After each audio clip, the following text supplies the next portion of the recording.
Hi good morning. आज ना आमर सका उठू उठू बहुत लेट हो गला। आउे आम रोषे लगी पड़लु कहीं गुटी गुटी जीवार था। यही देख आम घर आनी पीता शाग को आम आलू पकई भाजीदेलु कारण आम मेम्बर कम आम आइटम बेसी। यही देख दीदी मोर खाई सारी फोटो सुट कलु कारण आम मैचिंग मैचिंग ड्रेस पिंधिलु मैचिंग मैचिंग टिकी मैचिंग मैचिंग सिंदूर आ मैचिंग मैचिंग लिपस्टिक।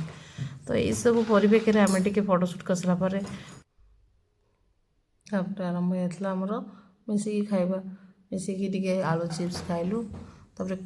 मुझे दीदी खुआदी दीदी मत खुआदी सांग सांग साथी हेलु। भोक आहरी भी आम कंट्रोल है आम नाली चाह को चूड़ा भजा किंतु भोक एत मात्रा चूड़ा भजार मात्रा कम ठार भोकर मात्रा अधिक होता। हम तुरंत रोषे करूँ अंडा आलू झोल ता सहित दीदी को जोर भोक आ दीदी आसला पर्यंत आमर अध्ययन भोजन शेष।